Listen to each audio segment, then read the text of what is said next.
Okay, a very warm welcome, everybody. If you're just joining us, it's now the coffee break between sessions 1 and sessions 2. So, in your joining instructions, you have the link to the event wall. We're going to put the link in the question and answer box now. So, what we'd like you to do is to go into the event wall over the next 10 minutes or so and have a look at the posts that we've received from teachers Ahmed, Fatima and Faisal, and the posts that we've received from parents Mahmoud and Nora, and to look at the posts that we've received from Temar, John and Hala, who are all learners. Okay, so in this coffee break, while you're having your coffee, can you have a look at the event wall, at those posts from teachers, parents and learners, and also some of the comments that have been posted there in response to that have come from the work that we've just done in session 1. So if you can go to the event wall, all right, during the coffee break, and we will be back for session 2 at 11:15.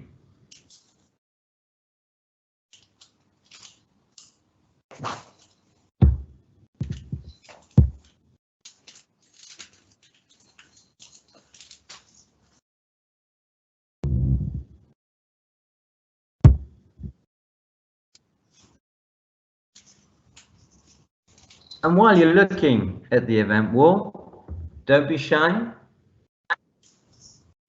Give us a shout out, as many of you are already doing. Tell us who you are and where you're from.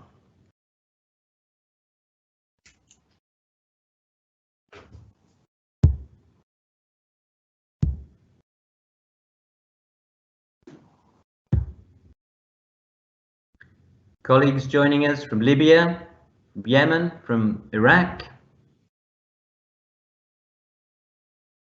Marwan's wishing us a happy Teachers' Day. Thank you very much, Marwan.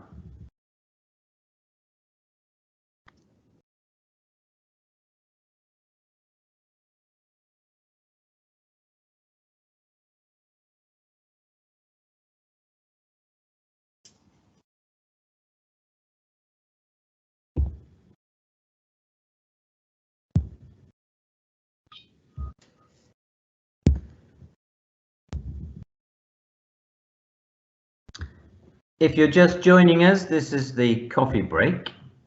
So while you're having your coffee and before session 2 starts, if you could have a look at the event wall. We've got posts in the event wall from teachers, from Ahmed, from Fatima and Faisal. They've got some issues to do with motivation. And similarly, we've got 2 posts from Nora and Mahmoud, who are parents. And we've got 3 posts from Temar, John and Hala, who are learners. And you'll see that there's been a lot of responses to these particular issues raised by those teachers, parents and learners, comments from different teachers, colleagues around the region, and comments that have emerged from the first session that we had this morning, which was closed groups in Lebanon, Bahrain, Jordan, Yemen, Oman and Iraq. So while you're finishing your coffee, we're going to be starting session 2 in about 10 minutes. Have a look at the event wall.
Hello, everybody. Keep those shout outs coming.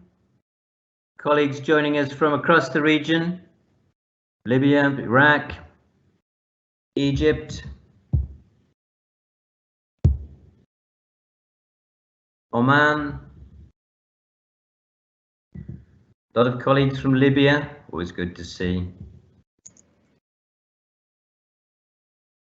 We've got Michelle, who's all the way from Australia. G'day, Michelle, nice to see you.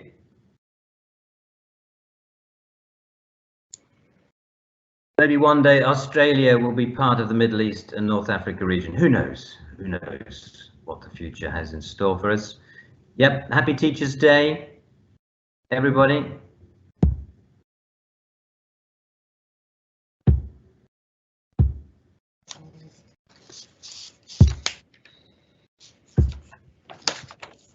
If you're just joining us, this is the coffee break between sessions 1 and sessions 2.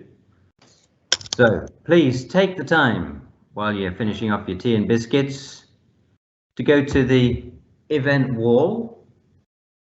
In the event wall, you can see we've got posts there from Ahmed and Fatima and Faisal, who are all teachers, from Mahmoud and Nora, who are parents, and from Tema, John and Hala, who are learners. And they've got various issues to do with motivation. Okay, so have a look at those. That's what we're going to be talking about in session 2. And also have a look at the comments that are coming in from all of you, but also from the closed groups that we had this morning from the Lebanon, Bahrain, Jordan, Yemen, Oman, and Iraq.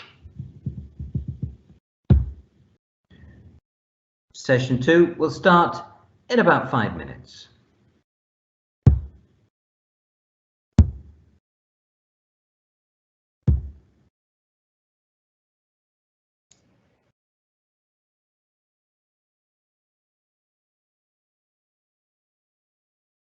Keep those shout outs coming.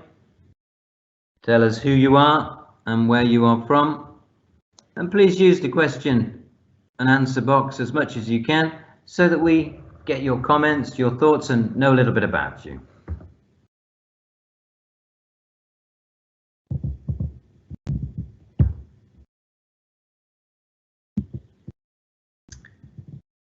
There's a question from Asma from Libya.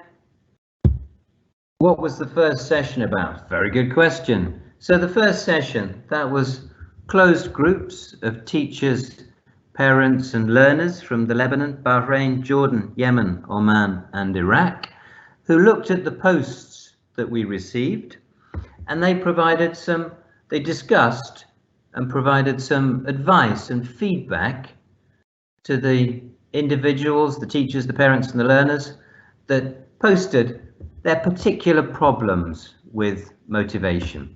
So after session 1 was finished, they uploaded their comments onto the event wall. So if you go to the event wall, you can see the results of the discussions that we did this morning in session 1.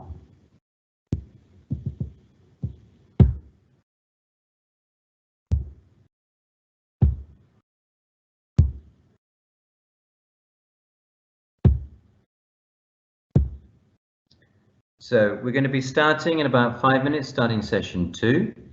Keep those shout outs coming in, who you are and where you are from. We're casting the net widely. I can see this morning we've got Michelle from Australia. We've also got Regina from Bangladesh as well. Okay, so greetings to colleagues from outside the Middle East and North Africa region. Always good to have you joining.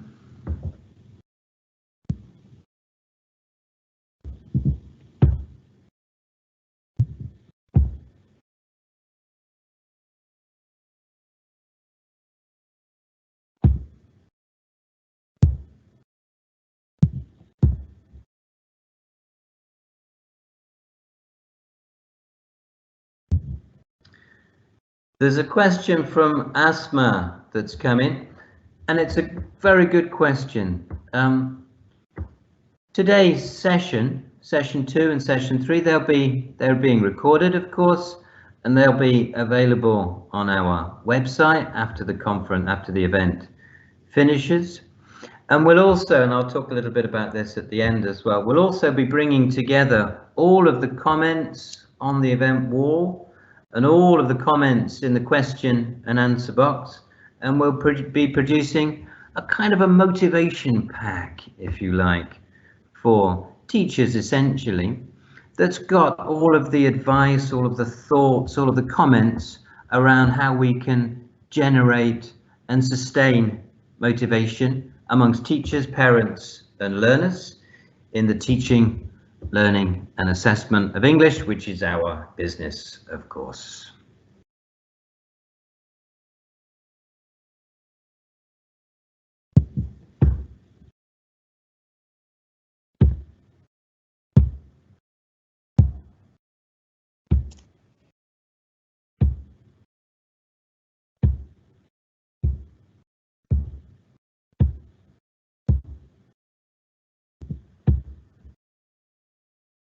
Okay, we're going to be starting session 2 very shortly, so please go to the event wall. That will be the focus of session 2. That's about good practical advice for teachers, parents and learners who have got some challenges, let's say, around the issue of motivation. Keep the shout outs and the hellos from different countries coming in. Colleagues joining us now from Tunisia, from Bahrain, Yemen, Libya,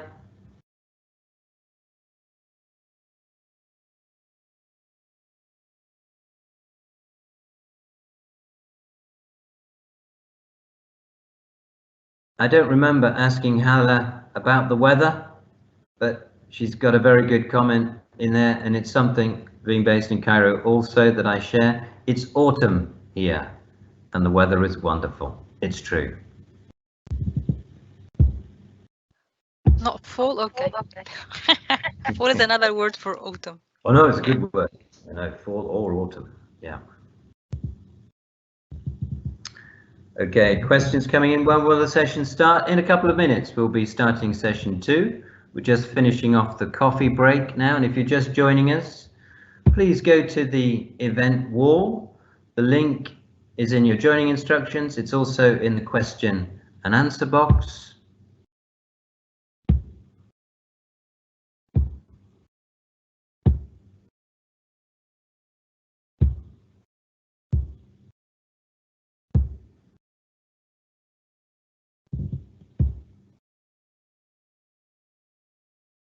A lot of warm wishes on World Teachers Day as well. Thank you very much for that. Means a lot.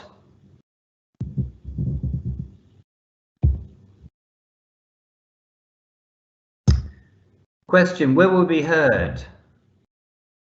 Another very good question. The main channel right now in this session 2, as we're about to start, is the question and answer box. But as I was saying earlier, this is just the beginning, just the start of the process of thinking about, discussing, giving advice on motivation for teachers, learners and parents. So we want to hear you, we want to hear your voices, and there'll be plenty of opportunities through the question and answer box, through the event wall, to let us know what you think is the key to motivation. Okay, session 2 is about to start. Thank you everybody for joining us this morning. My name is John Shackleton. I work for the British Council. I'm based in Cairo, and I look after our teacher development work in the Middle East and North Africa region. I'm joined by my colleagues from the British Council, Hala, Nora and Amira, and I'm also joined by very special guests this morning. We have Taleb from Iraq, we have Mariam from Bahrain, we have Mohammed from Jordan, we have Mohammed from the Yemen, we have Asil from Oman, and they're going to be talking about what happened in session number 1, and they facilitated the sessions that we had earlier today, and they're going to be talking a little bit about their experience and giving us some more details about the comments that they posted on the event wall.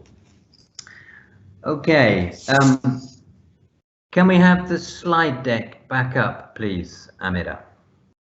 While we're waiting for the slide deck to come up, I just wanted to say a little bit about today's program. So as you can see from your joining instructions, then we are now in session 2, and we'll be looking at the issue of motivation through some of the posts that we've received. Then we're going to interview Dr. Steve Mann, and he'll be providing us with a personal reflection on issues to do mostly with teacher motivation, but with motivation in general. And these are reflections that are the result of a very long career working with teachers and parents and learners from around the world. Okay, and then the last thing we're going to do today is we're going to give you a little bit of an update about the Teacher Networking Initiative. We're going to get Hala's comments as well about motivation, and we're going to summarize what we've learned from today's discussion. So, without any further ado then, can I invite you to go to the event wall? Okay, well, now that we've got the slide deck back up, if you can just, Amira, move us on to the program. The next slide, please. Okay then, so I've just been through the program, so you can see there we've had session 1. We're now in session 2. We're going to be talking about the advice, guidance, practical tips for teachers as it relates to motivation. Then we've got an interview with Steve Mann to explain what that is. Then we're going to have a summary of what we've learned from today, and then we're going to talk a little bit about the updates. Okay, that's great. And if you could advance the slide, please, Amina. Okay then, so this is what we're about to do now, a practical guide to motivation. Okay, and I'm going to invite our special guests who facilitated closed group meetings with teachers and learners and parents from the Lebanon, from Bahrain, from Jordan, from Yemen, Oman, and Iraq. And they're going to be telling us what they discussed and the advice that they've got. So if you could now all go to the event wall, please. The link is in your joining instructions, and we'll have that up on the screen shortly. And I'm going to invite Asil, erstwhile of Oman, but now back in her native Egypt, just to say a little bit about what she and Jessica did this morning in Oman. Hello, John, and hello to everyone. Good morning / good afternoon, because I don't know what time is it in your country. And before I start, first, I would like to say Happy Teachers Day to all the teachers. You did a great job. That's why we're here. And I would like to thank as well all the teachers, parents, and the students who have joined the focus group that me and Jessica have done. And I would like to thank them for all their valuable inputs. It was very interesting because we've talked about several things, and it was really nice to hear from their perspectives, not only as teachers' perspective, but parents and learners. They have indeed agreed on one thing, that it is a joint responsibility between teachers, parents, and students.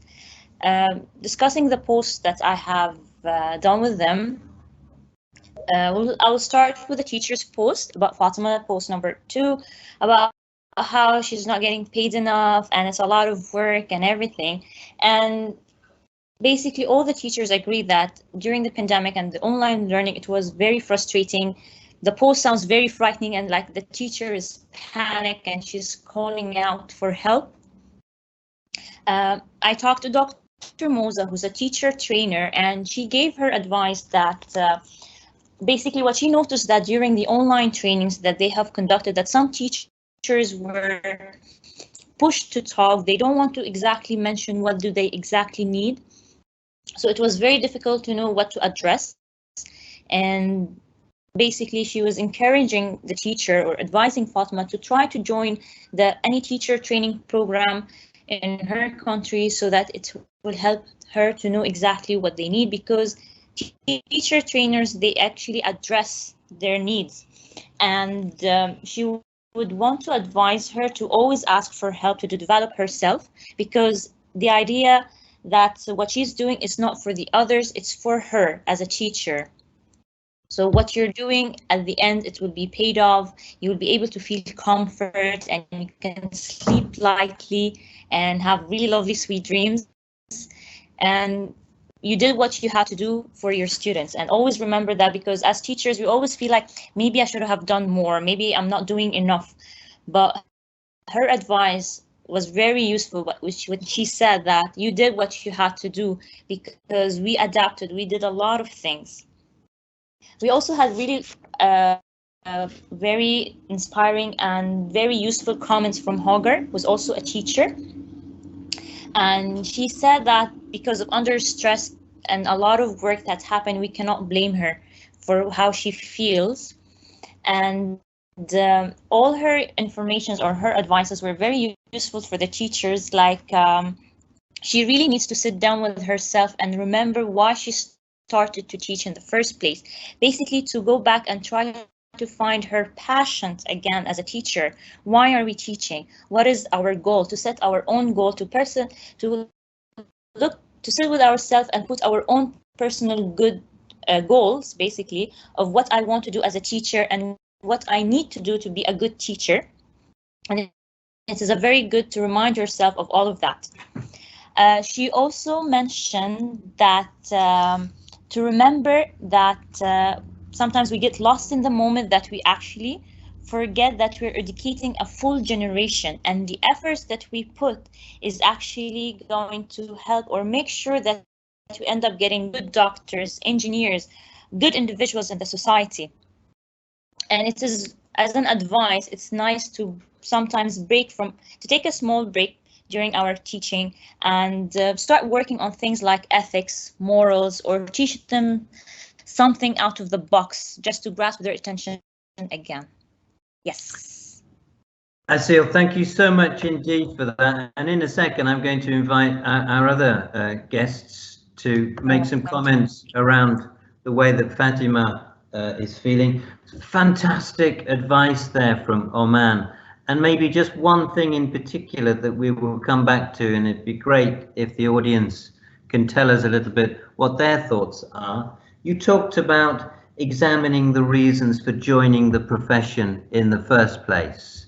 So to kind of think your way back into when you first started out and try and rekindle some of that passion. So that's one really good piece of advice there, and we'd be very interested to know what the audience think about that. Okay, about thinking back to what it was like when you first joined the teaching profession. Okay, and I'd like to ask Taleb or Mohammed, do you have also from your groups some advice for Fatima, who's feeling overwhelmed? Yes, Mr. John. Okay, so yes, Taleb, hi. Yeah. Hi, everyone. Happy Teachers Day for all. Before I begin, I want to say that I seized the opportunity to share these ideas with my group of teachers who were very helpful and participated in highlighting this important concept, which is motivation in the learning process. First of all, we discussed the meaning of motivation, its definition, And the types of this kind of thing, we have known that there are two main types of motivation. Extrinsic motivations, okay, which is the first one. It is the internal motivation, and represented by desire, the need to learn, the need to cope with the outer world. And the second one, which is the external kind of motivation, which is the let's say something which is related to rewarding, the idea of rewarding in order to encourage students to learn. And we, in the final stage, we can achieve the real learning process. Okay, we have achieved different, let's say, kinds of improvement, and we have many ideas concerning those posts. For example, concerning Fatima's case here, one of my colleagues, I think Ms. Zainab from Iraq, she gave her idea, which is she told us that the role of a teacher is to make a change. The main role of a teacher, and let's say the sacred role of a teacher, is to make a change in communities, to play a vital role in reshaping the attitudes and views of learners. And this is the essence of course, of teaching and learning. Okay, it's true that the salary is important, Fatima. Okay, but we all know that teaching is priceless. Sorry, this concept is more significant than any other thing in life. On the other hand, you can be a teacher of yourself. This means that we should focus on CPD, which is continuous professional development. We all should keep in our minds that there are two phases in our career life: the performance and the professional development phases, that should go hand in hand together. If there is no opportunity to develop, we should create that opportunity in order to achieve such a kind of development, which should be continuous, in order to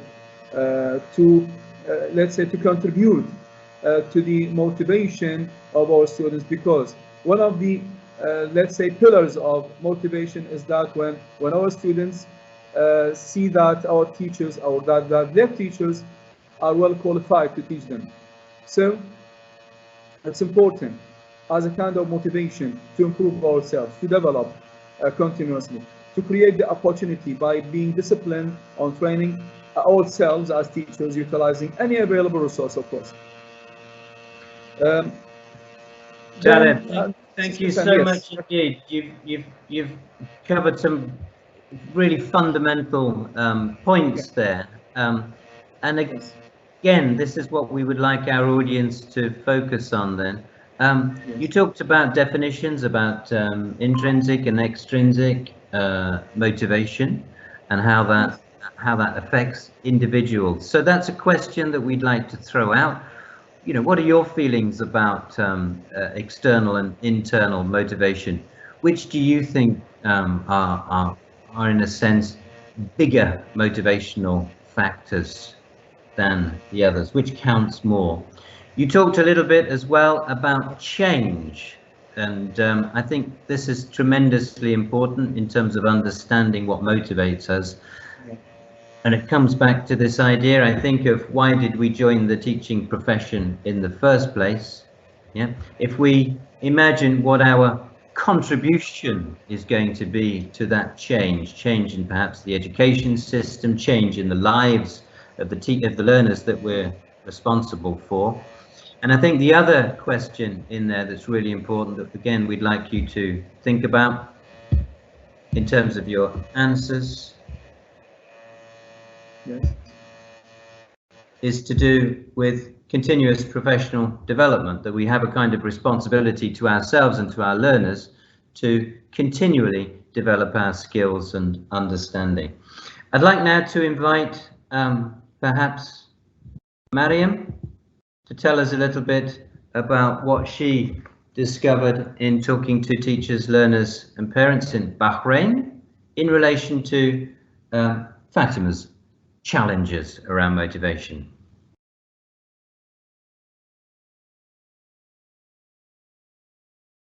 Are you there, Mariam?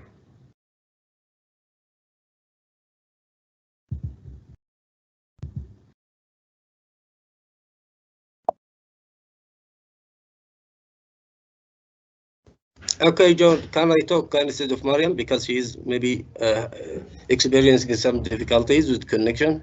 Yes, please. Yes, please. No? Go ahead. Sorry, Yes. can you hear me now? Okay, yeah, we can hear you now, Mariam, and then we'll go to Mohammed. Okay, so Mariam, yes, please, Fatima.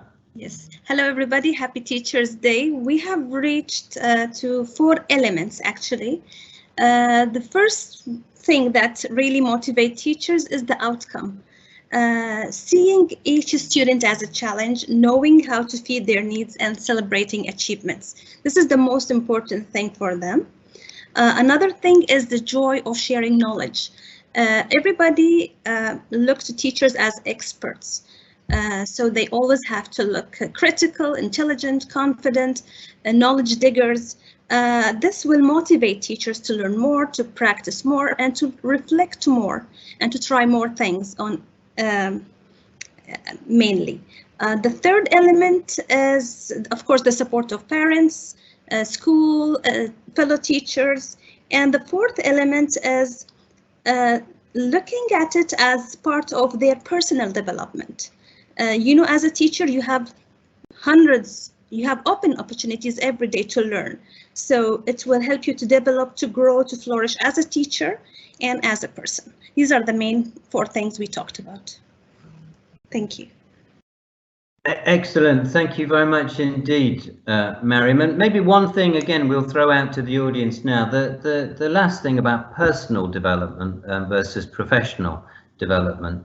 I think that's it, isn't it? We have a responsibility, again, to ourselves and to the people that we are with, whether we're working with them or whatever, or their friends, their family, that to be better, to become better personally as well as professionally, and to be viewed in terms of somebody who's got a particular competence, a specialist in the English language realm, a specialist in the teaching realm, and that sense of our own worth that comes from good competence and investing in our development, whether it's personal or professional, tremendously important. So again, a question out to the audience then about personal growth. What are your thoughts on personal growth as that relates to motivation? Mohammed, we interrupted you. Please, the floor is yours. Okay, thank you, John, and happy Teachers Day. Happy Teachers Day for everyone. In fact, we have made a close group for the country and the country members, and we got to know some important views from parents, students, and teachers.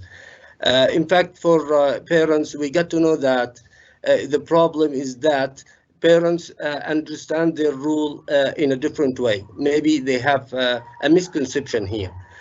They think during the remote learning, their role is to teach the subject matter, while this is not true.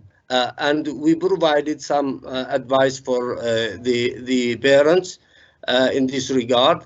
And we have concluded that education is the responsibility of school and teacher. It is not the responsibility of school and teacher, but also of the community and parents. In fact, teachers and parents should work together to fulfill their different roles. Parents are not required to play the role of teachers. However, their role is to guide their children and kids and to be home facilitators and want to teach the subject matter. In fact, due to the limited connection or contact with the teacher during remote learning, parents are placed in a position where they are required to be like a learner's model, to present the learner's model for their kids. And teachers, on the other hand, should help and guide parents in every step of the way.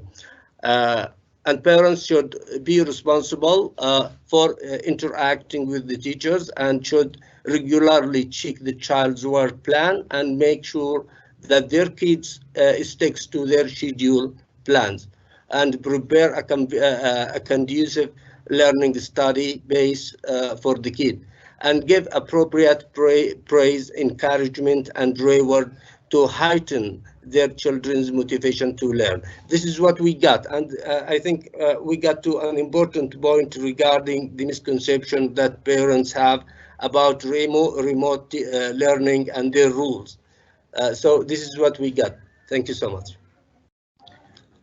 Fantastic, Mohammed. Thank you so much indeed. So I think a couple of points there, if I may, for the audience to think about. And now that we've moved on to looking at the role of parents, you know, in education, and you make a very good point, don't you, about shared responsibility. So the question is then for the audience, looking at your context, the context in which you teach, do you think that is actually a reality? Do you think the kinds of things that Mohammed was talking about that parents should be doing, for example, checking children's work, praising them, rewarding them, recognizing their achievement, do you think that that is actually happening, that parents are assuming their share of the responsibility for the education of their own children, and that they're not just leaving it to the teachers and to the school to take all of the responsibility for the success of their kids as it comes to learning English? So a question there around the responsibility that parents have in reality for the education of their children. Could I invite Mohammed to come in there as well, please? We're getting lots of good comments coming in from the Lebanon as well, so please, audience, do keep up to date with the Q&A box. Mohammed. Yes, thank you, John, and happy Teachers Day for all. Life is very boring without schools and teachers, as we have witnessed in the last 2 years. And to start talking about motivation, let me comment on the name of our session. When we say it is what is the key to motivation? So it's the key. It's very similar to the idea of motivation. The key is very small thing. It is very simple, but it can open a big closed door. And this is what is motivation, in fact. And motivation for parents comes from the basic reality element in our teaching profession, which is relationships. When we talk about parents, we need to start with relationships. We need to communicate with our students' parents. We can send messages. Using technology now, we can start a WhatsApp group. We can have very clear expectations so that the parents know what is expected from them. How can they help? A lot of parents are eager to help, but in fact, they don't know where to start. Maybe this is our responsibility as teachers to initiate this kind of cooperation and to keep following up with the parents. As you know, the responsibility is the same. And the purpose of all of this is the student, the goal, what is happening in the classroom at home is this student's future and how we can help them, our students, to be independent in the future. Thank you, John. Okay, again, some really key points to come back to your use of the word key. What is the key? How do you unlock motivation? And I think that's a good image, isn't it, to have in our minds when we're thinking about motivation, how to unlock it in our learners, but also in the parents as well of the learners that we're responsible for. The question then, I think, from what Mohammed just said, to throw that out to our audience around relationships.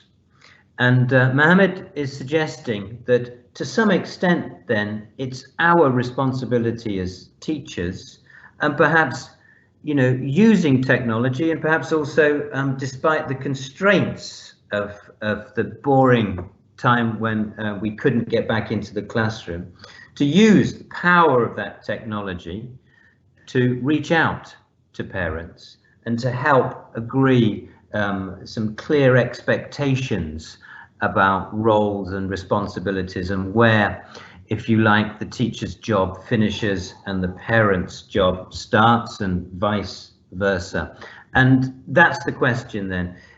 To what extent are we as teachers making that happen? Are we building relationships with teachers using new technologies where we can, so that those expectations, those roles are clear? So that's a question for the audience now.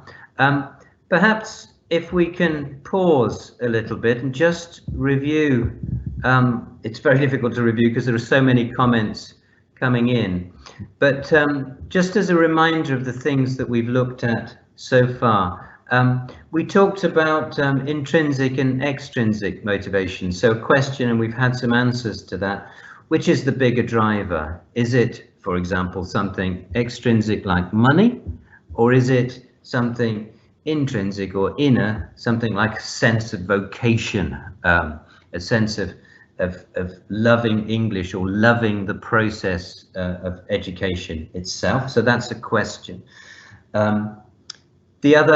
Another question that we've had around change, you know, and how continuous professional development is part of change. So change for us as practitioners, that we become better at what we do and we are valued and recognized for what we do, which we would argue, I think, it can be very motivational.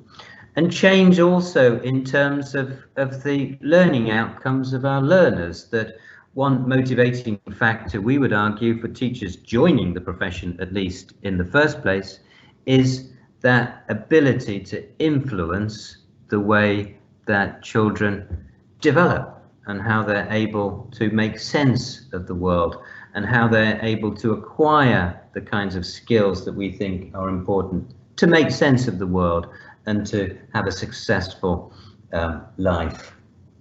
We also talked a little bit about shared responsibility as well with parents.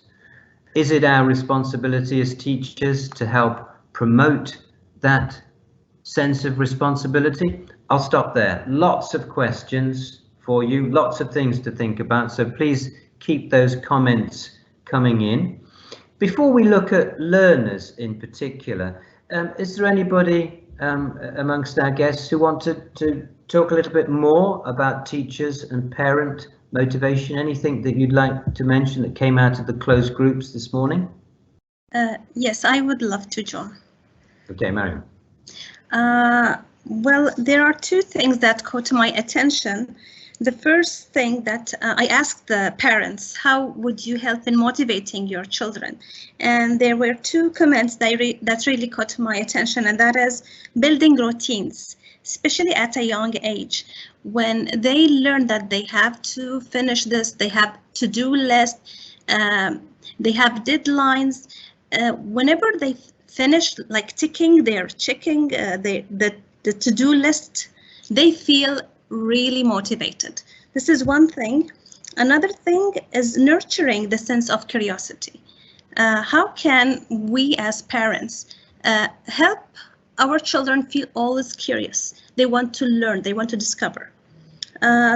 Three more things, and that is to make their children feel unique, to believe in them and add and value their efforts, to listen to them carefully and try to strengthen the links between what they learn and real life interests and their needs. Of course, praising, gifts, engagement, all kinds of support. This is what I really want to add. Thank you. Mariam, thank you so much indeed. Again, just to pick up a question for the audience here. Yeah, the last point, I think in particular, you know, the question for the audience then, to what extent are we as teachers actually making that link explicit for our learners, the link between what we do in the classroom and what happens in the real world. That in instances where learning a language is seen as just a subject in order to pass an exam, that's one kind of extreme, I suppose, of that question.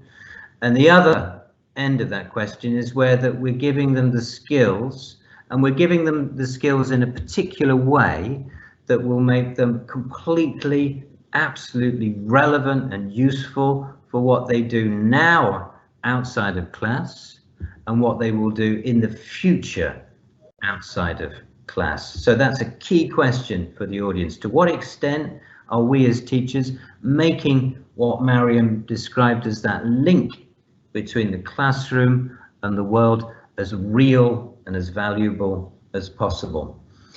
Any other comments from colleagues who are in the call around teachers and around parents in particular before we have a look at learners?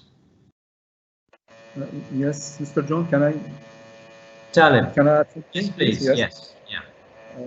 What I want to say here concerning this kind of thing is that, generally speaking, there are several elements which are so significant in every and each educational system. These are the teacher himself, the learner, the curriculum, and the environment, which can be embedded by the parents themselves. So there should be a kind of relationship, a kind of integrating all these elements together in order to get a real education and real learning. I mean, if we have an excellent teacher, for example, and an excellent student, and an excellent also curriculum, but there is no encouragement from the parents, for example. There is no such a kind of, let's say, follow-up with the school, a kind of cooperation between the parents and the school. There would be a kind of defect in the learning process, and so on. The same thing applies to the learner himself. If we have a good teacher, or let's say an excellent teacher, an excellent curriculum, and the parents are following up the children, but the learner, I mean, is not motivated enough to learn, so also we will have a kind of defect. So all these elements should be integrated with each other in order to achieve such a kind of learning which we aspire to. Thank you very much. Yeah, I mean, integration, absolutely. Yeah. The sense of shared purpose in this educational project, incorporating all the agents that are in one way or another involved. You use the word materials.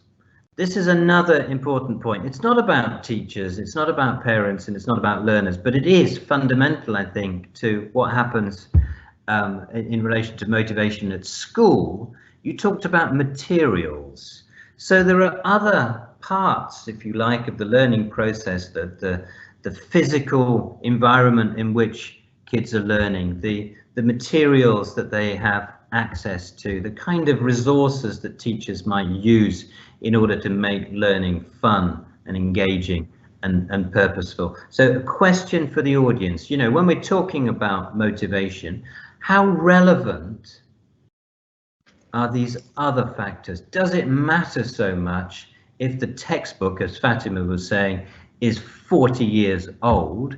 Can we as practitioners still use it, still bring materials to the classroom that are going to make it fun and interesting and excitement? So you've got 60 people in the class, the chairs are no good, there's a leak in the roof.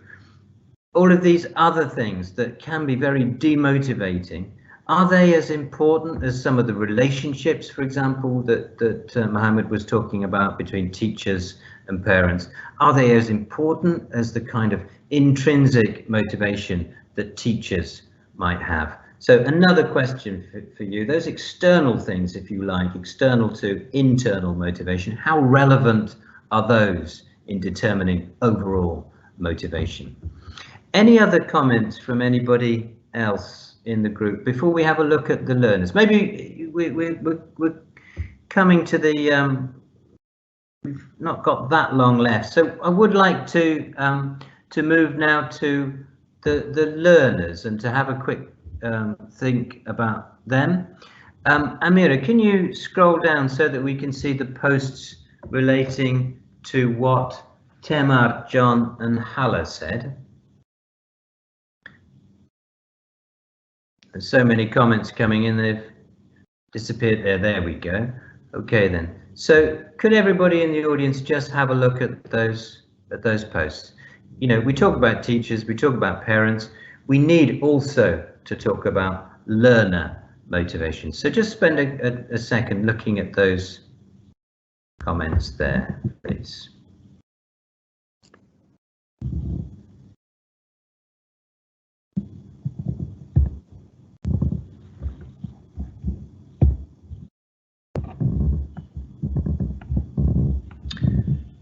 Do they sound familiar? Temar says school's boring. John, very bad student with a name like that, I imagine. Although he enjoys English, but doesn't really feel that it's for him, that he's never going to get anywhere with it. It's too difficult. And Hala, the Ninja Turtle there, is just completely fed up of doing things online. And do you recognize this in some of the students, learners that you teach? People think it's boring. People think, well, yeah, okay, it's all right, but I'm never going to get anything useful out of it. And then finally, I'm just fed up of being in this online environment. I need to get back into the classroom, into the physical classroom. So can I invite then our guests?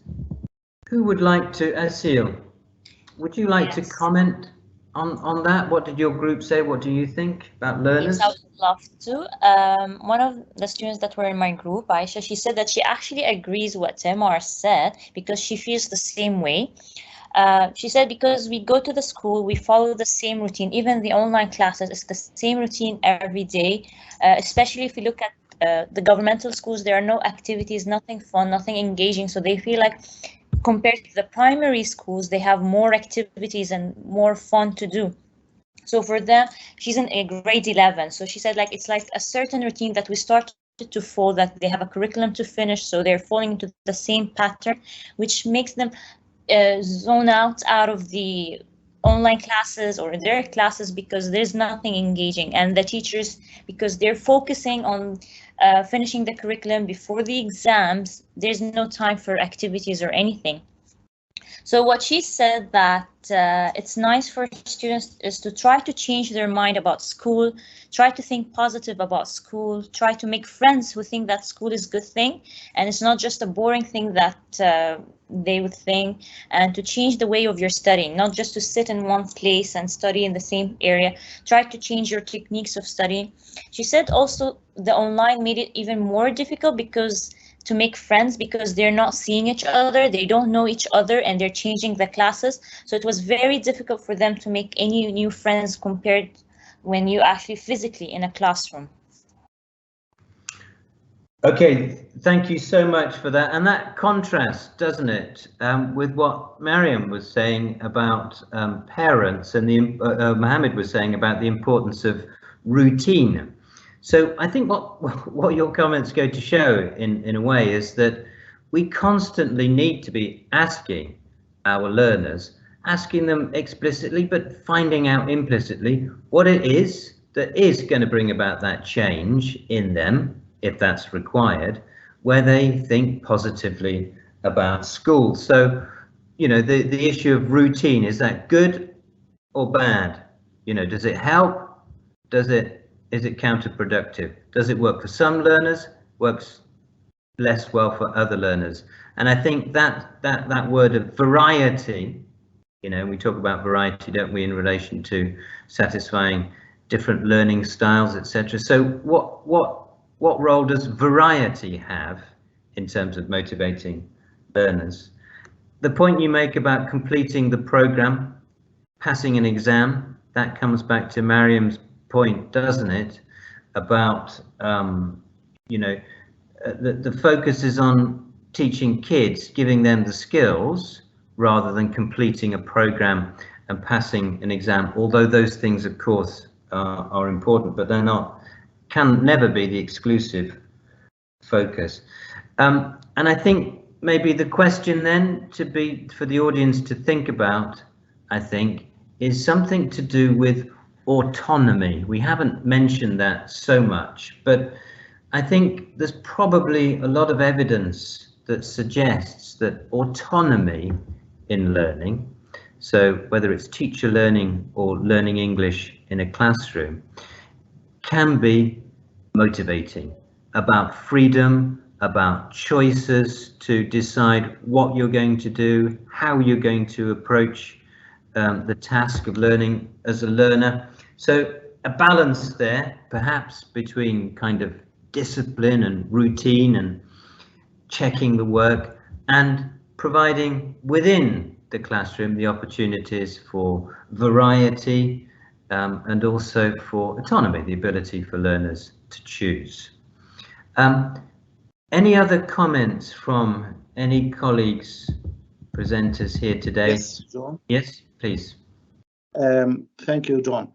I was asking a student in 11th grade in one of the schools in Jordan, and he told me that we want to be taught things that are useful for us in life. We need useful skills that will help us in our daily life outside the classroom. Maybe we can think of our students as customers. They are the main customers, and we need to serve them the way they like and the way they will benefit later on after graduation, after finishing the school. So as teachers, we need to start with the students, give them the chance to practice what we are teaching. We need to share our authorities in the classroom with them, give them a share in this process of learning. Motivation is related to learning. It's not related mainly to teaching. So as teachers, we need to think again about the content we are teaching. Is it relevant? Is it interesting? And the way how we teach. And finally, we need to go back again to the students himself, and maybe we can start with this point in order to encourage them and to build and maintain this kind of motivation. Thank you, John. Some really interesting and maybe controversial things that you're saying, I think, there, and it would be interested to know what our audience think. You know, customer is a strong word, isn't it, in public, especially public education. Personally, I agree with you 100% that a good attitudinal starting point, I think, for delivering purposeful and engaging classes is to really begin with that idea that we are providing a service for a customer. Now, it's not the same as going into McDonald's and ordering a Big Mac, of course, but it's a good attitudinal thing, I would argue, like yourself, to have that at the back of your mind, that it is for them that we are there.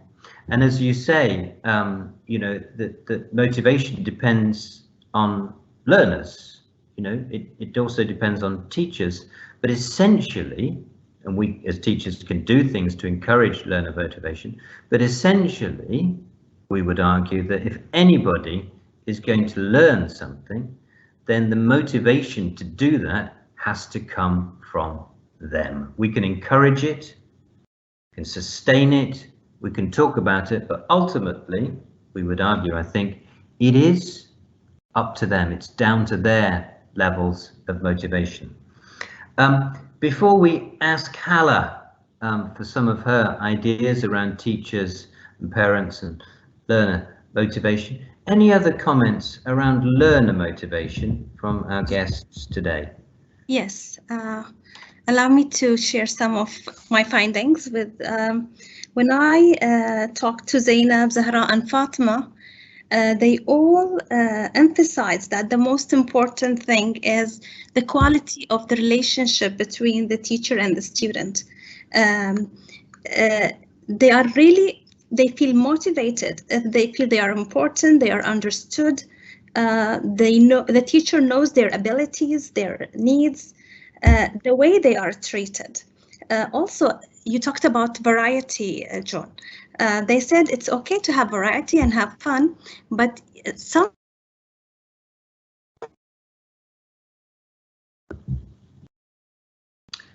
We've lost you, Mariam. Are you still there? Yes, John, can I add something, please? Yes, while we're waiting for Mariam to get back in. Yes, please, yeah. Okay. What I want to add is that the special focus. Sorry. Okay, Mariam, please, we lost you for a minute there. You back in now, you're okay? Yes, I am here. I don't know till where did I reach? You just finished with the word variety. Yes, it's Talib, if you could, or Mohammed, if you could put yourself on mute while Mariam's speaking, that would be great. Thank you. Yes, it's variety. They said that it's okay, it's fun, but they really feel more important if that same method is customized according to each student. It's the same method, but you know, the teacher would tackle it in a different way according to the students, to the learner needs and interests. Also giving them the chance to go beyond the boundaries and the limitations that everybody keeps building, giving them the chance to try new things and be themselves. One more last point, and that is the teacher share his real version as a human being, not as a teacher. And that is to share his resources, real life resources, real life experiences, and so on. Thank you. There's a very interesting discussion, isn't there, around identity. I think that you're going into now, and if we had more time, I think we could really discuss what it means then to be a teacher. You talk about sharing your human side, what that actually means, what that would involve in practice. Mariam, Mohammed, Asil and Talib, thank you so much for your comments today and for facilitating session 1.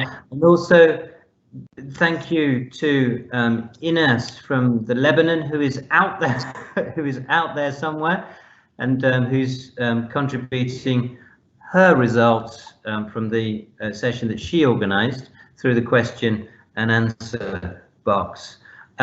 What I would like to do now is, as we often like to do, is to ask Hala. Hala's with us now that her electricity has been restored. You've been listening to the conversation, Hala. What are your kind of thoughts around the teacher, parent, learner motivation topics that we've looked at today? Hi, John, and hi, everybody who's listening to us. Happy World Teachers Day, everyone, and good afternoon from Cairo. I've been listening for the discussion. Fantastic ideas, fantastic thoughts, and I think what our colleagues and guests have been contributing to the topic motivation with regards to the learner, the parents, the teacher, all interconnected, and they are all dependent on each other. So you've talked, guys, about intrinsic motivation, and John mentioned the word autonomy.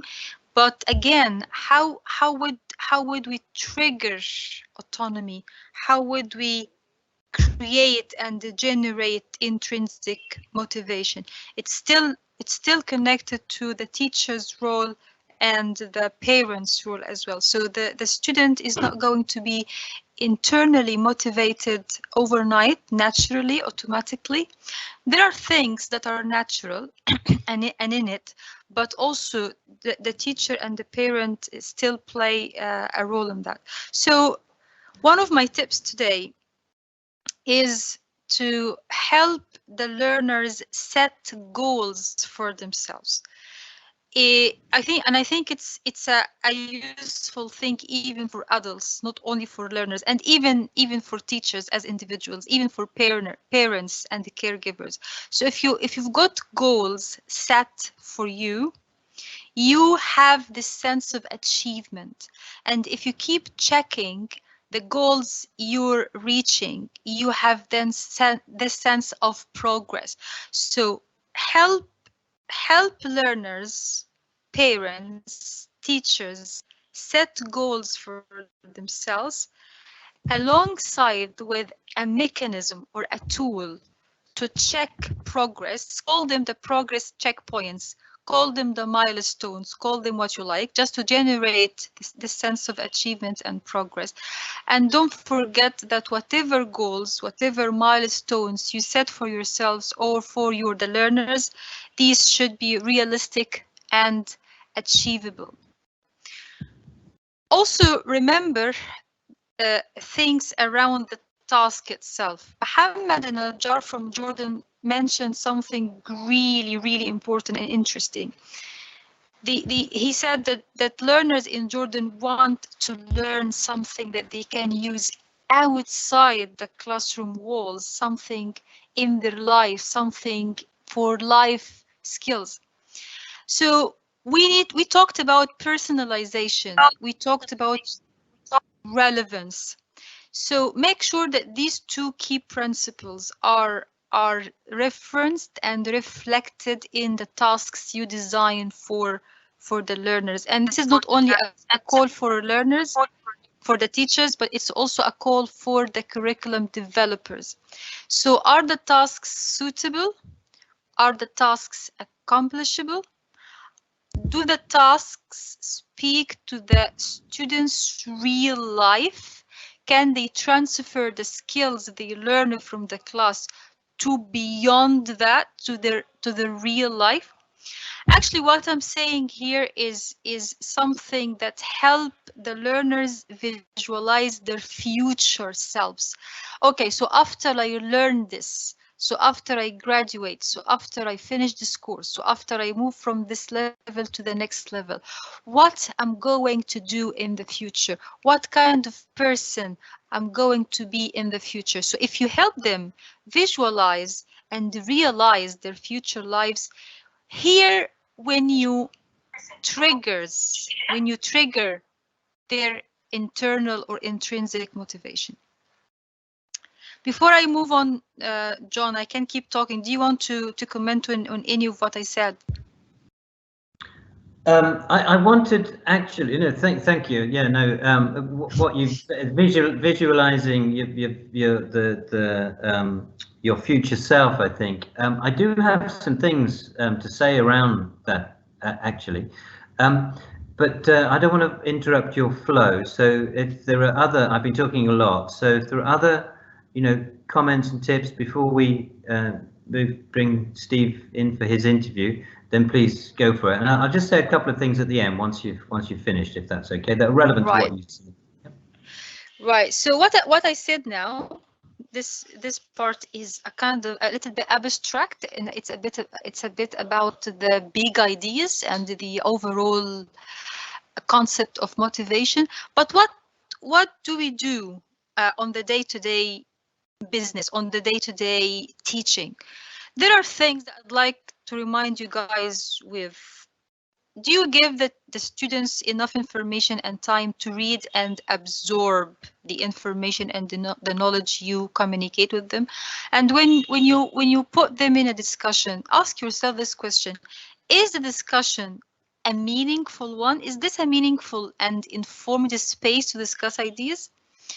When you design a lesson, when you plan for a lesson and you'd like to sequence a number of activities, do you sequence them logically?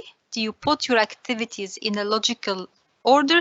These things might be taken for granted, but they contribute largely to the students' motivation, really, and also to the parents' motivation.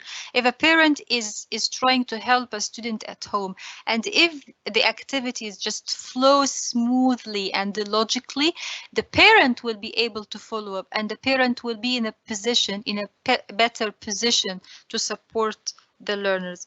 Also, do you give clear instructions, or you just disappoint the learners with complicated instructions? I mean, they want to learn, they want to do the task, but your instructions are really complicating things. So do you give them clear instructions? Do you check their understanding? Do you monitor, and do you take temperature of their interest? Do you tell yourself it's time to stop and reconsider their needs and to change plans? Do you do that? Do you give them timely feedback, or you give them homework and you never give them feedback and you never check the homework, so they start to say, okay, why should I do it? I lost motivation and appetite in doing homework or answering questions. The last thing I'd like to finish my tips with is the teacher's sense of humor. People like to be happy. They like to have fun. So use your sense of humor, use memes if you like, keep your enthusiasm level high, because only inspired teachers can inspire learners. That's all from me today. Thanks.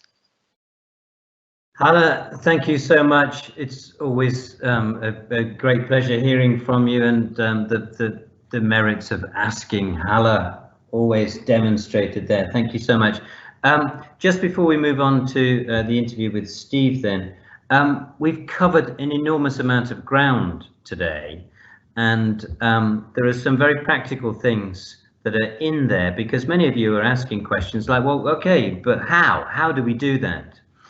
If I can ask you to have a look at the event wall, there's practical things there, as well as the kind of the higher order reflection that we would argue is necessary to really understand what those practical things might be. What practical steps can I take as a teacher, having reflected and considered my own motivation to generate, to keep, to sustain my own motivation, that I derive enjoyment and pleasure from what I'm doing.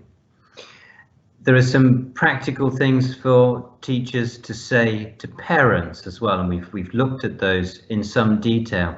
But again, it's the reflection on the question, okay then, so if I think the parent's part of this equation, that they should be an integrated part of this equation, what practically, now that I've thought about that, can I do to bring them more into that equation? And for learners, for example, if we agree, and once we've thought about their motivation, what practically is it that I can do to help them to understand their own motivation and help them to derive the most benefit from the classes that I'm talking about, that I'm teaching? So on the event wall, in the question and answer box, but also in the summary that we will bring together that has all of this advice and higher level reflection, then that will be an opportunity for you to think, okay, this therefore is what I'm going to do. These therefore are the options that I have in front of me professionally and personally, and this is the option that I think is going to work best for me. Final point then, before Steve comes in, I'd like to pick up on a comment from Saida. And I won't be able to find the comment again now in the massive comments that are out there. But I think what she's suggesting, and I think in a way, this is the key takeaway from the question, what is the key to motivation? And it seems very obvious, but it's obvious and important, so worth saying, I think, that we have to make the idea of motivation a much more central part of two things.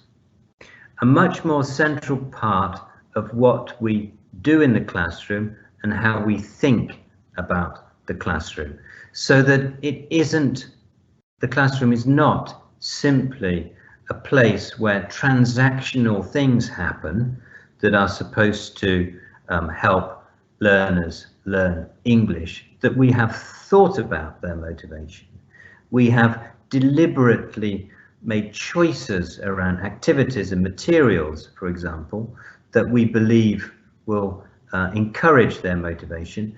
And possibly most importantly, we have taken the time and the trouble to find out, for the group as a whole, but for individuals within that group, what really lights their fire, how we can best help them reach their potential.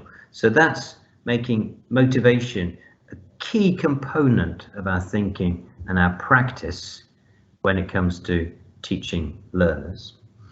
And I think secondly, and equally importantly, that in our own learning, in our own continuing professional development, that the idea of motivation is also a key thing that teacher educators focus on when it comes to the training of teachers, when it comes to encouraging teacher development.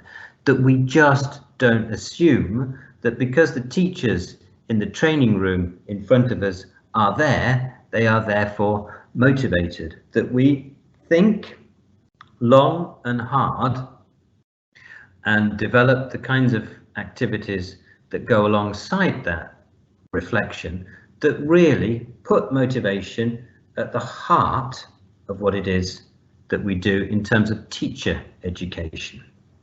So I think that, in a way, for me anyway, is the key to the key, if you like, to make this issue. And that's why we're having the discussion today. And that's why we're going to do the activities that we've planned as a follow-up. That's what we're here today to do. It's to put motivation really at the heart of how we think about teaching and how we think about teacher development. Okay, thank you, guests. Thank you, Hala. Thank you for the comments that have come through in session 2.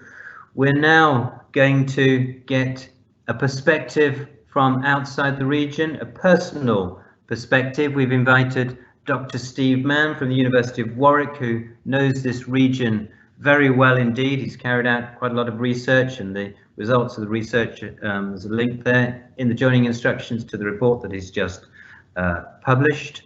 So we'd like now to for you to sit back and enjoy these personal reflections from a person that has worked all over the world with a huge range of teachers and learners and parents throughout his career. And we're going to hear what he believes to be the key to motivation from his wealth of experience. So if we can start that now, please, then, Amira.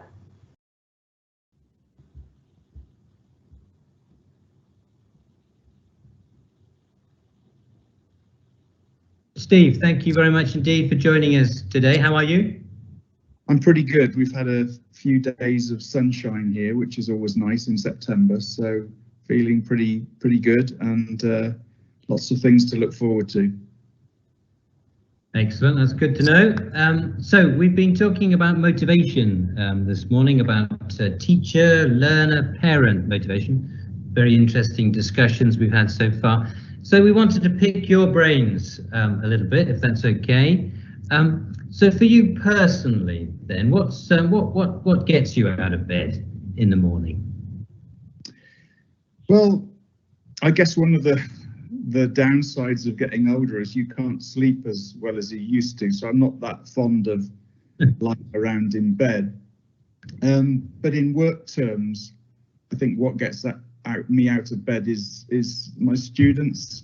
I've got really good MA and PhD students, and in particular I look after the Hornby scholars who come from all around the world Usually we have about 12, but this year we're getting about 15. And they come from countries that wouldn't normally be able to afford to come to the University of Warwick. So the Hornby Educational Trust selects these students and they come and do an MA with us at Warwick. So that's probably one of the most motivating things that I do.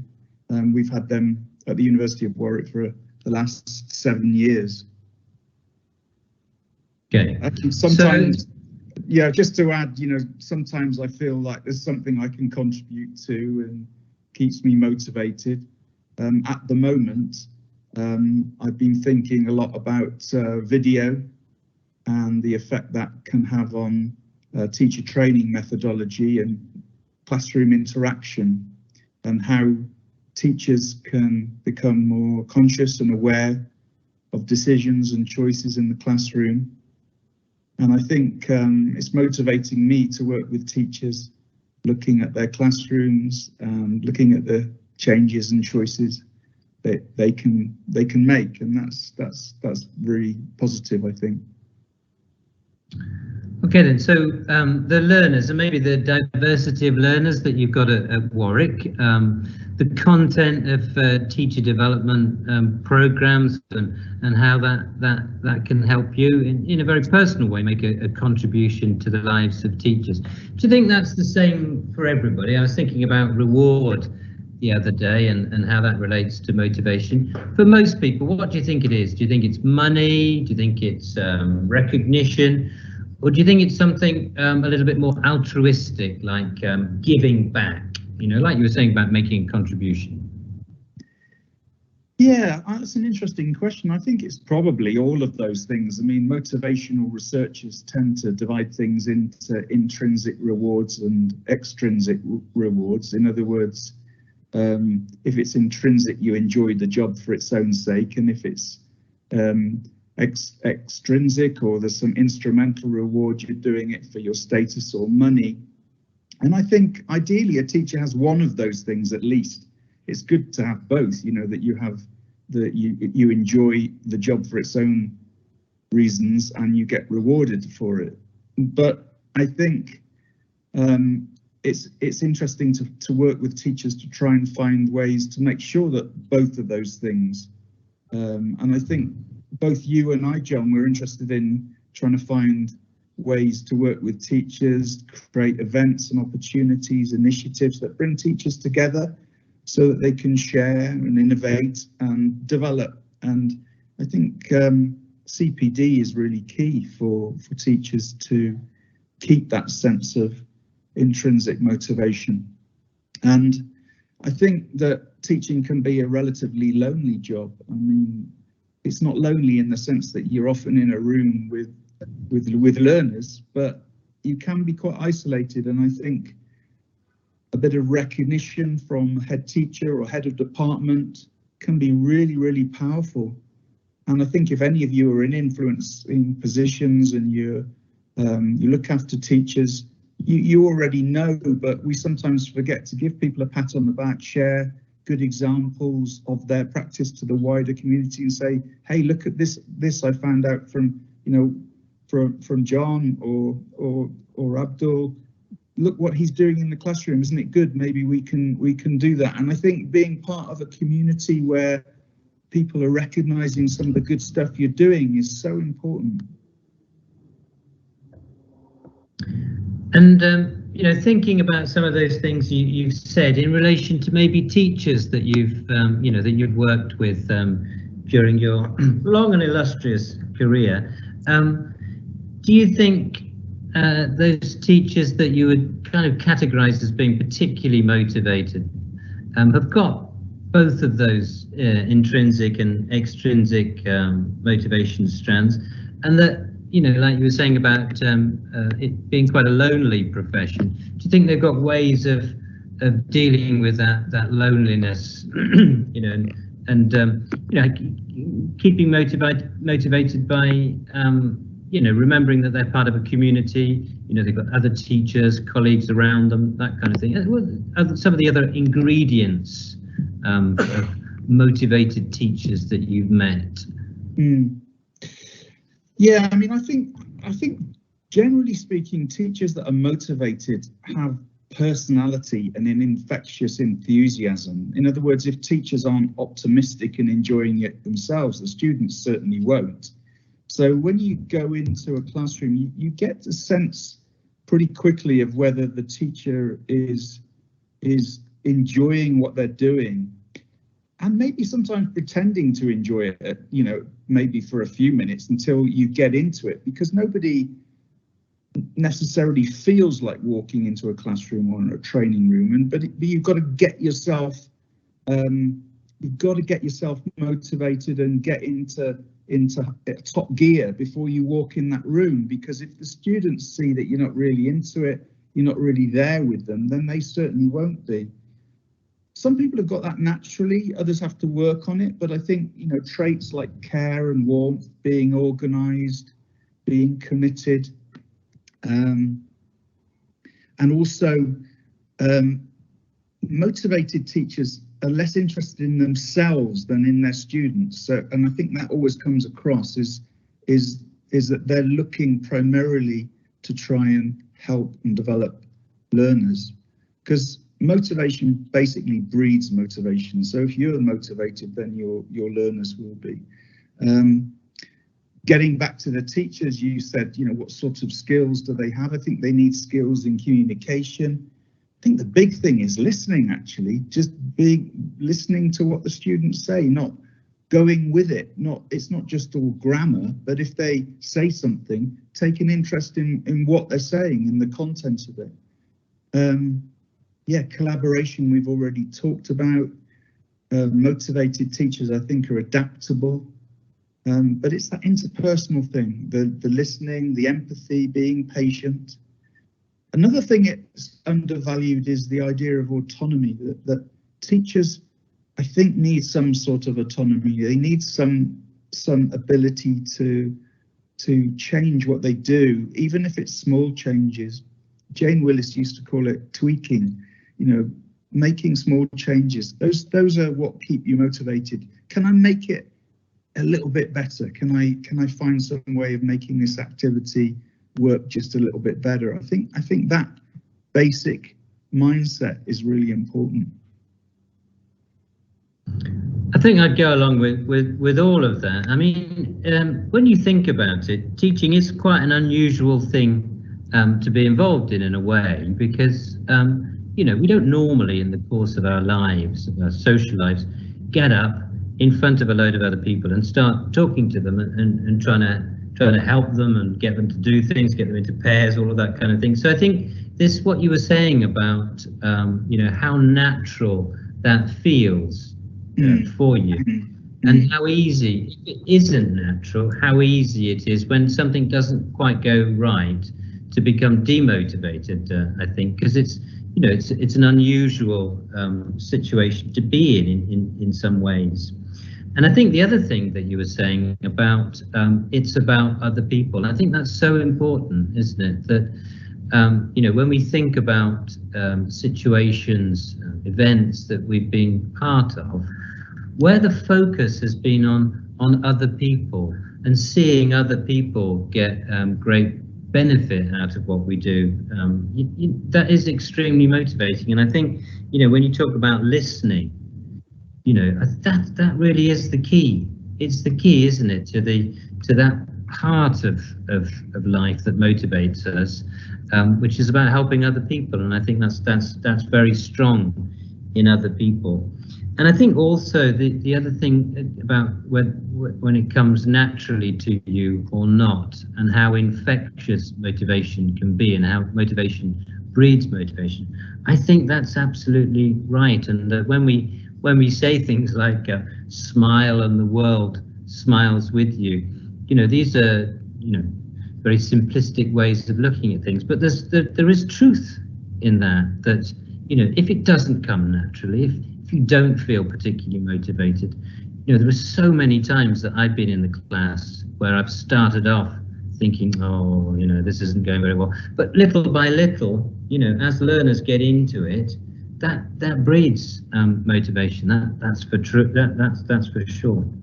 Yeah, I think it might be a good idea today to get some ideas about how teachers, you know, what little things do they do that help them to get into that mindset? Because I always found that if I go into a class and I stand at the front and I'm separate from the group and I, you know, stand behind a desk or by the data projector, I often find it difficult to get motivated and get into the class. Whereas if I chat to people before the class and find out what they've been doing, often that'll give you something to start the class and say, you know, John was just telling me this funny story, and you repeat it to the class. And I think that separateness is sometimes what doesn't start a class well. That it's good to, you know, get chatting in the corridor, go and talk to someone about their homework, and then you're not standing there separate. I think it's a very small thing, but to me it's quite powerful. I think that's absolutely right, and really, you've just kind of summarised what we've been doing today. It is about those little things, and I think the sort of the tips, as well as some of the research that you were referring to earlier, which hopefully we'll have a little bit of time to talk about as well. That's it. It's the small things that you can do that accumulate, and once they become internalized, it makes a huge difference. I mean, it really does. Yeah. We've been talking a lot about teachers, but the two other audiences that we've been thinking about this morning that are part of the equation, as it were, learners and parents. You know, a couple of examples about the learner, if we look at that. The learner who says to the teacher, for example, you know, I don't know what I'm doing here. I don't need English. What kinds of advice do you think we could give to teachers who are faced with that situation where the learner's kind of turned off by English or doesn't see its relevance, you know, to their own context? Yeah, I think that's tough. I mean, it's difficult to stand at the front and persuade people that actually English is really important if they don't feel it, if they haven't already got it. And I think a couple of things. I think that sometimes there's a class of people that do want to be there, and it's a mistake to spend too much time trying to convert the few people who don't want to be there at the expense of the ones that do. That's a relatively minor point. But I think that some practical things that you can do is just to show them in a fun way how widespread English is on the World Wide Web, how you know, how it's used in sports or politics or music or art, and also show them some real examples of people using English as part of their jobs. So it's not just like a textbook where it's about grammar, but showing some English in the real world. You know, that what we used to call, I'm sure you can remember, John, realia, you know, stuff that's from the real world, menus and bus timetables. Maybe that's not so fantastic, but I think it's good to show that, you know, English isn't just a classroom subject. It's something, you know, like all languages are, that lives and breathes in the world, and you can do stuff with it. And I think that another thing is that you can show them videos, if they're available, of people they admire using English, talking English. Could be pop stars or footballers. You know, I taught in Hong Kong, and I had some very good classes, but I had one class of 11-year-olds who couldn't speak any English really, and I couldn't speak any Cantonese, and it was a bit of a waste of time, and I felt like I wasn't getting anywhere. But I was quite a good footballer, and the head teacher asked me to play in a celebrity football match, so I ended up opening up a local stadium with Jackie Chan and Alan Tam, who was a famous pop star, who's even bigger than Alan Chan. Jackie Chan. So I played football with them, and the next Monday it was as though I was some kind of superstar, and suddenly they were very interested in English and finding out what Jackie Chan or Alan Tam had said to me. I made most of it up. I hardly spoke to them, but I was on the same football pitch as them. And in motivational terms, I think, you know, realizing that lots of other people do use English, even if it's in limited ways, then that can be really powerful. So if I was in Egypt, for example, I'd be showing some interviews with Mohamed Salah talking about, you know, playing for Liverpool. And I think little things like that, you know, especially for boys, can be quite powerful in counteracting that argument of what's the point in English. I think, yeah, absolutely agree with that. I mean, I think the role model, especially, you know, the examples that you gave there, I think are really important. And this thing about it being English being widespread as well. You know, we've over the last year or so, one of the themes that we've been talking about is harnessing the power of the internet, and we've been talking about it because we've kind of been obliged to harness that power in a way that we probably should have been, you know, for quite a while now. And I think one of the things that the internet does, compared to a situation before, for example, where there was very little possibility for learners to maybe come into contact with English, you know, now, you know, compared to when we were growing up learning French, for example, now it's everywhere, it's all around us. And I think that, you know, that argument for saying how widespread English is, it's really, you know, we actually, you know, use that really successfully in terms of learner motivation, that's for sure. One of the other audiences that we've been looking at this morning is parents. You know, and they're part of the equation along with teachers and learners. And in a way, this last year or so has put, I was going to say pressure, maybe pressure is the wrong word, but put some kind of a bigger responsibility, let's say, onto the shoulders of parents to help their kids in a way that they were never really pressurized to do before, in the sense that, you know, all parents since the beginning of time have been helping their kids with their homework. But, you know, with children being at home because of school closures, that's become a lot more kind of pressing, a lot more immediate. And I was wondering whether you had any advice that we might, you know, give to teachers to pass on to parents who perhaps feel that they don't really have the skills, especially in English, to help their children, that they want to. They think that the education of their children is very important. They think skills in English are very important, but they themselves just don't feel that they can help. Is there any advice that comes to mind that we could give to teachers who could pass on to parents?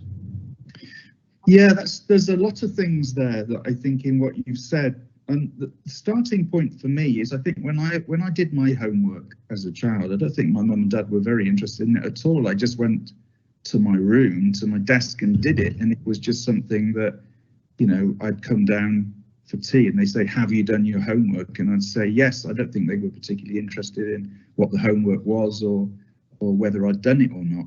It was only when you got to parents' evening, you know, at the end of a term, that they'd maybe find out that you weren't doing very well and you hadn't been doing your homework very well.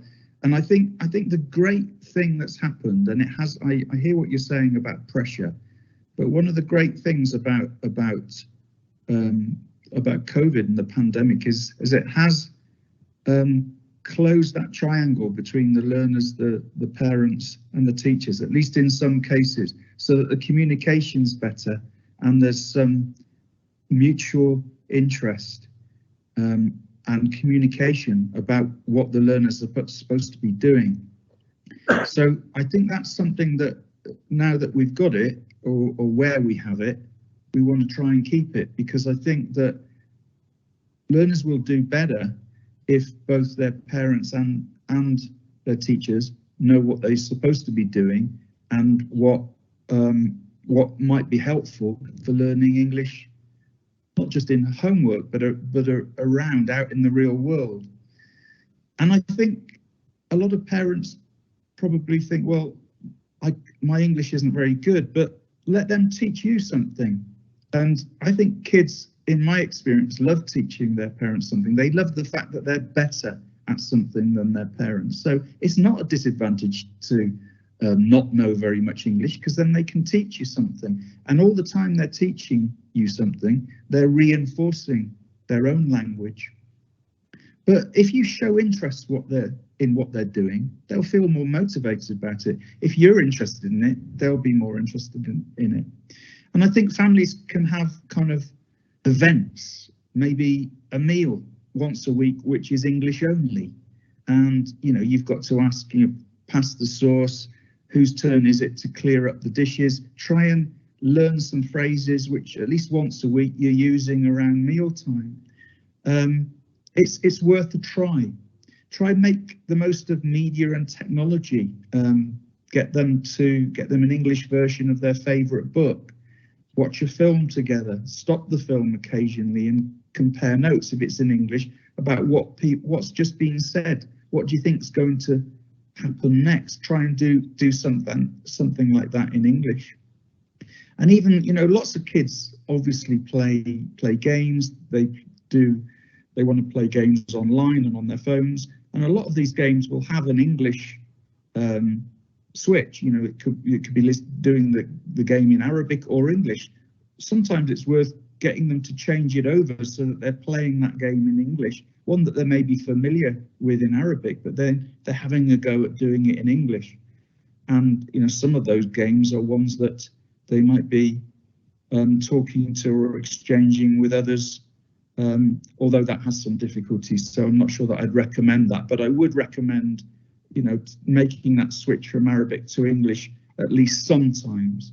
And I think it's those little things that overall will show that you as parents are interested in their development in English, and that it's not just a classroom subject which is done and you don't really care about, as long as they don't get into trouble. It's changing that mindset a little bit.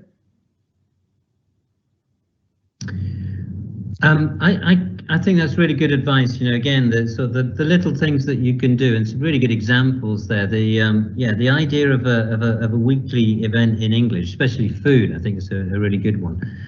What you were saying about you know, kids like telling their parents stuff their parents don't know.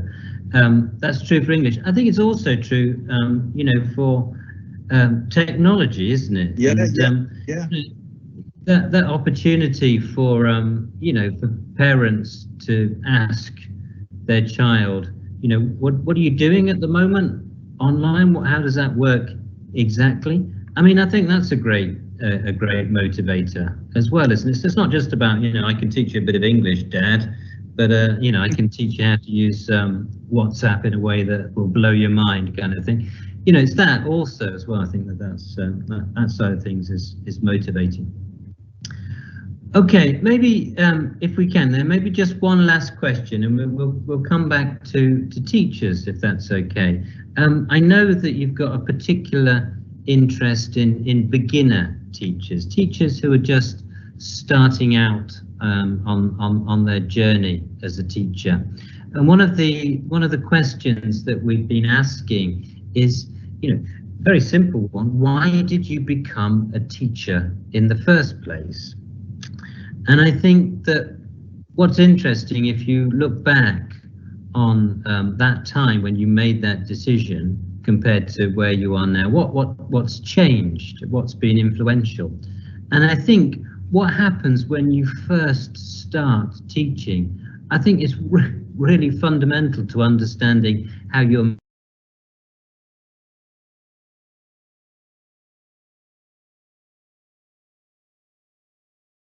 not really feeling comfortable with what you're doing. And obviously novice teachers vary a little bit, that we might get somebody who is really enthusiastic, they've got all that motivation and they're going to be fine. But there are other teachers that maybe they're not really sure if they want to be teachers, they're kind of doing it as a short-term thing before they do something else.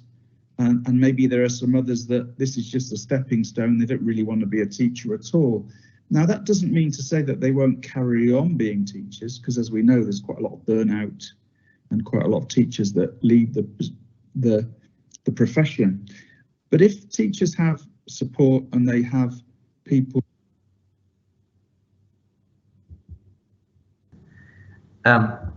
So thank you very much to Steve. Some really interesting points, I think, that really bring out some of the things that we've been talking about today. He talked about autonomy, talked a little bit about practical small things that we can do. We talked a little bit about comparing our motivation from when we first started in the profession to where we are now. Talked a lot about the teachers working together, about how lonely it can be as a as a teacher sometimes.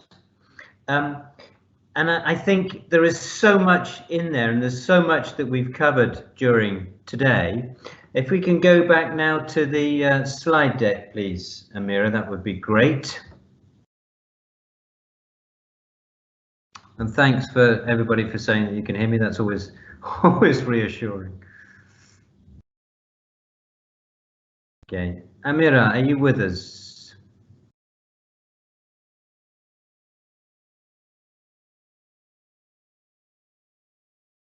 Lovely, thank you so much indeed. So if we can go to the last slide then.